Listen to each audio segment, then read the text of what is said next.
Hello students, today we will start the first chapter of your computer science of class 11, है ना? And the chapter name is the computer system. So let's try to understand what is computer system. So before we understand what is computer system, we will try to understand what is computer. So computer is any device which accept data, process it, है ना, and generate result according to your input, है ना. तो computer कोई भी ऐसा device हो सकता है जिसमें हम क्या करते हैं, इनपुट डालते हैं उस डिवाइस में, ठीक है. उस डिवाइस में इनपुट जाता है, उस पर कुछ काम होता है, जो भी काम होगा वो काम होगा और फिर उसके बाद आपका रिजल्ट आउटपुट में आएगा. Suppose that if I am taking the example of calculator, है ना. तो कैलकुलेटर में मैं क्या करूंगा, कोई भी दो नंबर्स का एडिशन करना है. सपोज दैट मुझे क्या करना है, 1 और 2 को ऐड करना है, ठीक है. 1 और 2 को ऐड करना है, तो 1 और 2 को ऐड करने के लिए मैं कैलकुलेटर में इनपुट दूंगा. सबसे पहले मैं बटन दबाऊंगा, उसके जो भी बटन होंगे 1 और 2 उसको दबाऊंगा, फिर उसके बाद प्लस का साइन दबाऊंगा, फिर उसके बाद ये क्या करेगा, ये आपको रिजल्ट दे देगा, ठीक है. ये आपको ऑटोमेटिकली रिजल्ट दे देगा 3, ठीक. तो इस तरीके से आपका क्या हुआ, सबसे पहले आपने यहाँ पे इनपुट डाला 1 + 2, इस कैलकुलेटर ने उसको प्रोसेस किया, इसके थ्रू जो है फिर रिजल्ट आपका ऑटोमेटिकली 3 जनरेट हो गया. तो यहाँ पे 3 चीजें हुई. सबसे पहले हमने क्या डाला, इनपुट, क्या हमको काम करवाना है. फिर उसके बाद जो आपका काम करवाना है उस डिवाइस में उसकी मैकेनिज्म होगी, पहले से वो सेट होगा कि कैसे कैसे उसको काम करना है ना. वो प्रोग्राम उसमें लिखे होते हैं और फिर उसके अकॉर्डिंग वो क्या करेगा, आपको रिजल्ट दे देगा. This is the simple and sweet definition of the computer. Now let's take another question, what is computer system, है ना. So when the computer system, sorry, when the computer is connected with hardware and software, है ना, so it will become a computer system. मेरे कहने का मतलब ये है कि जब आपका कोई भी कंप्यूटर में हार्डवेयर और सॉफ्टवेयर का कॉम्बिनेशन हो जाता है, ठीक है, हार्डवेयर और सॉफ्टवेयर का कॉम्बिनेशन हो जाएगा तो वो जो है आपका कंप्यूटर सिस्टम कहलाने लगेगा. हार्डवेयर जैसे आपका ये माउस हो गया, ठीक है, ये आपका यहाँ पे माउस हो गया,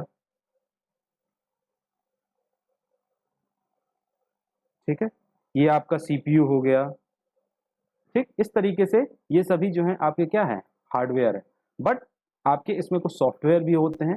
सॉफ्टवेयर जैसे आपका VLC media player, if you want to play any song so you need some application, है ना, और we can say that some software which run your particular song. So VLC is the one player which play your songs. तो इस तरह से ये पूरा hardware और सॉफ्टवेयर से मिलके जो है आपका क्या बनता है, पूरा कंप्यूटर सिस्टम बन जाता है, ठीक है ना. चलिए तो नेक्स्ट टॉपिक देखते हैं. Next topic is the components of the computer system. So these are the some components of the computer system. So the first one is the CPU, central processing unit. Second one is the memory. Third one is the input output device, and the last one is the storage device, है ना. When we connect all these components, ठीक है, तो आपका क्या बन जाता है, एक कंप्यूटर सिस्टम बन जाता है पूरा का पूरा. इसमें जब हम लोग सॉफ्टवेयर ऐड कर देंगे तब, ठीक. तो आपके क्या है, ये सभी कंपोनेंट्स है. We will try to understand each and every components step by step.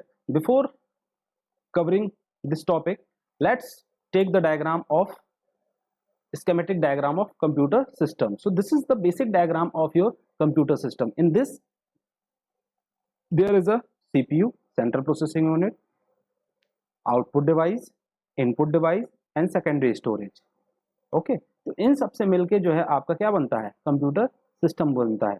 और इन स्टोरेज में क्या होते हैं, स्टोरेज में आपके प्रोग्राम्स होते हैं स्टोर्स. तो प्रोग्राम्स स्टोर होते हैं, तो इसीलिए ये आपका पूरा एक कंप्यूटर सिस्टम बन गया. क्योंकि कंप्यूटर सिस्टम की हमने डेफिनेशन क्या बोली थी, combination of hardware and software, है ना. हार्डवेयर और सॉफ्टवेयर का जो कॉम्बिनेशन होता है पूरा कंप्यूटर के साथ, तो वो आपका कहलाता है कंप्यूटर सिस्टम, ठीक है. तो ये जो आपके मेमोरीज दिख रही हैं, सेकेंडरी स्टोरेज मेमोरी या प्राइमरी मेमोरी, इनमें आपके क्या होते हैं, प्रोग्राम्स स्टोर होते हैं.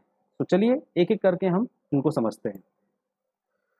The first one is the central processing unit. तो what is the central processing unit. तो central processing unit is a microprocessor chip developed by Intel, है ना. सीपीयू क्या है, एक माइक्रो प्रोसेसर चिप है. ये देखिए आपका यहाँ पे दिख रहा है, ये एक माइक्रो प्रोसेसर की चिप है. ये डेवलप्ड की जाती है, या तो उसने इंटेल को बनाया होगा, इंटेल ने उसको बनाया होगा, AMD ने बनाया होगा, या किसी और अदर कंपनी जो है उसको जो है चिप को डेवलप किया होगा. बेसिकली हम लोग देखते हैं कि इंटेल का i5 का प्रोसेसर है, तो वो जो आपका i5 का प्रोसेसर है वो ये है, ठीक है, ये, ठीक, इंटेल i5 कोर प्रोसेसर। तो ये प्रोसेसर करता क्या है, ये प्रोसेसर आपका जो है ब्रेन ऑफ द मेमोरी की तरह वर्क करता है। ब्रेन ऑफ द मेमोरी मतलब पूरे काम काज जो कंप्यूटर में होते हैं इस सीपीयू के द्वारा होते हैं, ठीक है, ये सभी के सभी काम जो है सीपीयू के द्वारा होते हैं।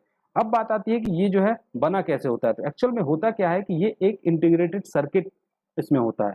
ये इंटीग्रेटेड सर्किट क्या होता है, इस तरह का एक देखा होगा आपने, है ना, कभी अगर आप इलेक्ट्रॉनिक की दुकान पे जाएंगे तो आपको ये चीज मिल जाएगी। तो इंटीग्रेटेड सर्किट एक्चुअली होता क्या है कि एक चिप होती है, ठीक है, और उस चिप में बहुत सारे ट्रांजिस्टर्स होते हैं, बहुत सारे रजिस्टर्स होते हैं, ठीक है, ट्रांजिस्टर्स, रजिस्टर्स, ठीक है, कैपेसिटर्स, इन सभी से मिलके जो है आपका एक इंटीग्रेटेड सर्किट बनता है। और इसको इतना छोटा बनाया जाता है कि एक इंटीग्रेटेड सर्किट में मान के चलिए कि 200, ठीक है, 200 भी हो सकते हैं, 1000 भी हो सकते हैं, यानी 1000 से भी ऊपर जो है एक इंटीग्रेटेड सर्किट में आपके कंपोनेंट्स होते हैं। और वो कंपोनेंट्स कौन से हैं, रजिस्टर हो गया, ट्रांजिस्टर हो गया, कैपेसिटर हो गया, इन सभी से मिलके आपका क्या बनता है, एक आईसी बनती है। तो यहाँ पे डेफिनेशन चेक कर लिए, integrated circuit is a set of electronic circuit on one small flat piece of computer material normally called silicon. और ये जो आपका मटेरियल जिससे बना होता है, ये ब्लैक कलर का जो आपको दिख रहा है, जब इसको आप तोड़ेंगे तो ये सिलिकॉन से बना होता है,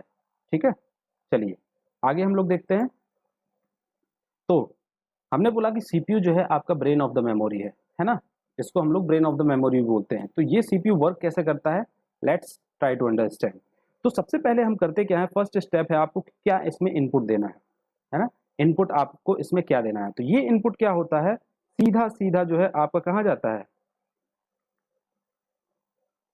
सीधा जो है आपका रजिस्टर में जाएगा, ठीक है, रजिस्टर में जाएगा। रजिस्टर क्या होता है, एक तरह से मेमोरी होता है, ठीक है, एक टाइप की मेमोरी होती है जो आपके सीपीयू की इंटरनल मेमोरी होती है, ठीक है। और बहुत सारे टाइप के रजिस्टर्स होते हैं जो उसमें पहले से डाले जाते हैं। और रजिस्टर करता क्या है, किसी भी इनपुट को जो दिया गया है उसको स्टोर करके रखता है। और रजिस्टर का बेसिक पर्पस क्या होता है, यानी लोकल मेमोरी जो होती है सीपीयू की, या रजिस्टर मेमोरी जो होती है, जो भी प्रोसेसिंग हो रही है आपके कंप्यूटर में, जो भी प्रोसेसिंग हो रही है वो आपका सब कुछ जो है आपके रजिस्टर में होता है। कौन सा डाटा जो है प्लस करना है, कैसे प्लस करना है, अगला नंबर क्या होने वाला है, ठीक है, ये सब जो है आपके रजिस्टर्स में स्टोर होते हैं।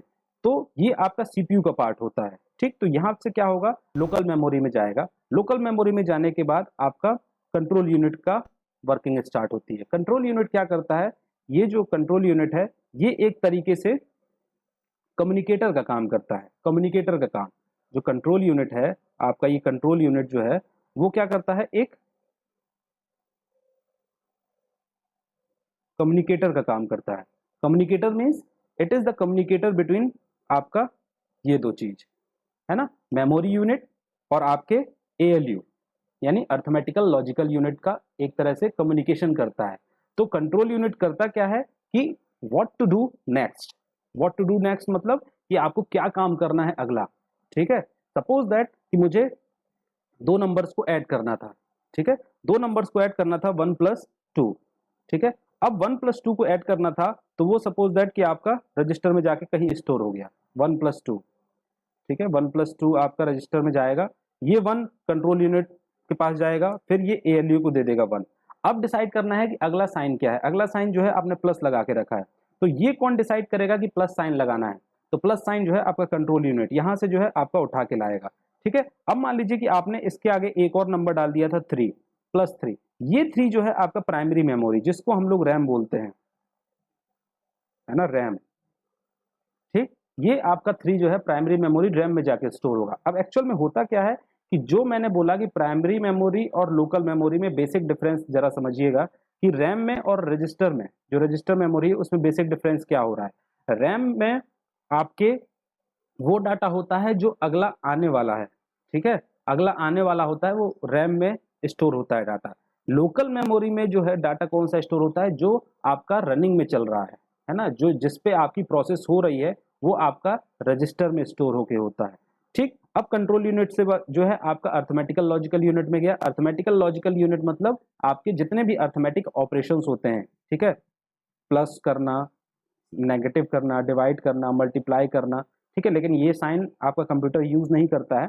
कंप्यूटर आपका क्या यूज़ करता है, उसमें गेट्स लगे होते हैं, वो उनको यूज़ करता है, जैसे एंड गेट हो गया, ठीक है, नॉर गेट हो गया, फिर और गेट हो गया, इस टाइप्स के उसमें गेट्स लगे होते हैं। वो इनसे जो है आपके पूरे ऑपरेशंस को परफॉर्म करता है, चाहे वो एडिशन हो, चाहे सब्ट्रैक्शन हो, चाहे डिवीजन हो, और आपका मल्टीप्लिकेशन हो। ठीक, अब यहाँ पे बात आती है कि सेकेंडरी स्टोरेज क्या है। सेकेंडरी स्टोरेज ये है कि आपका कोई भी काम आप कर रहे हैं और आपका काम जो है सेफ हो गया, मतलब आपका आउटपुट आ गया suppose that 3, and you want to store this particular 3 in your memory for further use. यानी आगे इन फ्यूचर आप लैपटॉप बंद कर देंगे तो आपको 3 को स्टोर करना है, तो वो आप कहाँ पे करेंगे, सेकेंडरी स्टोरेज में। सेकेंडरी स्टोरेज में मतलब आपका हार्ड डिस्क हो सकता है, आपका पेन ड्राइव हो सकता है, all these things are the secondary storage. ठीक है, नाउ उससे पहले, स्टोर करने से पहले एक चीज और आती है आपकी, वो आउटपुट डिवाइस है। ठीक है, आउटपुट डिवाइस में क्या होता है कि जो आपका आउटपुट आया, सपोज दैट 3 आया, इसको क्या करना है, डिस्प्ले कराना है। तो डिस्प्ले कराना है तो कहाँ कराना है, स्क्रीन पे डिस्प्ले कराना है। ठीक है, आपकी स्क्रीन पे जो है क्या कराना है, उसको डिस्प्ले कराना है। तो डिस्प्ले कराने के लिए आपका आउटपुट डिवाइस का इस्तेमाल होता है। चलिए, तो एक बार थोड़ा सा पूरा कंसाइज कर लें। तो इनपुट डिवाइस क्या करता है, डाटा को इनपुट देता है। कंट्रोल यूनिट क्या करता है, communicator between arithmetical logical unit and the memory. Then after that ALU क्या करता है, ALU perform the arithmetical operations. ठीक है, जितने भी हैं। फिर उसके बाद आपका क्या करता है, जो भी आउटपुट है वो आपका जाके कहाँ जाता है, रजिस्टर में जाता है, और रजिस्टर में जाके उसके लिए फर्दर ऑपरेशन है अगर कोई तो ठीक है, अदरवाइज वो आपका कहाँ चला जाएगा, आपका नेक्स्ट आउटपुट डिवाइस में चला जाएगा। ठीक है, तो इस तरीके से आपके ये पूरे ऑपरेशंस जो हैं हो गए। ठीक है, चलिए अब हम लोग आगे समझने की कोशिश करते हैं कि नेक्स्ट क्या है। अब अगला है आपका इनपुट डिवाइस।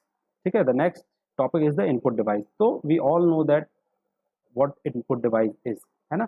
कोई भी ऐसा डिवाइस जो कंप्यूटर में इनपुट डालता है वो सभी के सभी आपके इनपुट डिवाइस कहते हैं, है ना। तो the device through which control signals are send to computer are terms as input device, है ना। जैसे आपका कीबोर्ड है, कीबोर्ड से आप नंबर्स को प्रेस करते हैं तो नंबर इनपुट कराते हैं। माउस है आपका, माउस से आप क्या करते हैं, क्लिक बटन जो है आप क्लिक करते हैं, कोई फाइल खोलते हैं तो आप कमांड दे रहे हैं। तो जो भी चीज से आप कंप्यूटर को कमांड देंगे वो सभी के सभी जो हैं आपके क्या होते हैं, इनपुट डिवाइस होते हैं। स्कैनर हो गया, टच स्क्रीन हो गया, and there are many mores input device. ठीक है, now next output device. What is output device, output device क्या होता है, आउटपुट डिवाइस जिससे आप आउटपुट लेते हैं। The device that receive data from computer system for display, है ना। मैंने आपको बताया था कि जो आउटपुट है वो डिस्प्ले करने के लिए यूज होगा। फिजिकल प्रोडक्शन जो है आप उसके लिए कर सकते हैं आउटपुट डिवाइस, यानी जो भी आपका रिजल्ट आया है उसको आप जब ह्यूमंस के लिए जनरेट करेंगे कि वो पहचान सके उसको कि क्या रिजल्ट आया है ना, तो वो जो कहलाएगा वो आपका आउटपुट डिवाइस कहलाएगा। तो यहाँ पे बहुत सारे आपके आउटपुट डिवाइस है। ठीक है, स्पीकर हो गया, मॉनिटर हो गया, प्रिंटर हो गया, यहाँ पे आपका हेडफोन्स हो गया, माइक्रोफोन हो गया। These are the some examples of the क्या आउटपुट डिवाइसेस, है ना। तो ह्यूमन अंडरस्टैंडेबल फॉर्म यहाँ पे लिखा हुआ है, देखिए, ह्यूमन अंडरस्टैंडेबल फॉर्म, जिसको हम इंसान जिसको भी समझ पाए, कंप्यूटर से जो आउटपुट आ रहा है और जो ह्यूमंस उसको समझ पाए, ठीक, उसको हम लोग आउटपुट डिवाइस बोलते हैं। एक्चुअली में कंप्यूटर का तो आउटपुट जो है मोस्टली 1 और 0 में आता है ना, 1 और 0 में आता है, क्योंकि computer can understand only binary numbers. तो but we can not understand the binary numbers, we can 1 और 0, दैट्स इट, इतना ही हम जान सकते हैं। लेकिन बाकी की चीज़ें, गाना बज रहा है तो हेलो हाउ आर यू बोल रहा है, तो वो हेलो हाउ आर यू आपको चाहिए ना कि आपको 1000 1000 how you can understand and you can not interpreted what computer want to say to you, है ना। तो इस तरीके से ये आपका आउटपुट डिवाइस हो गया। ठीक, तो ये आपका आज के लिए इतना काफ़ी है। We will try to cover the next topic in the further lectures. अगर आपको कोई भी डाउट है तो कमेंट सेक्शन में आप अपना डाउट जो है पूछ सकते हैं, और if you like the video so just like it and subscribe the channel. Thank you, have a good day.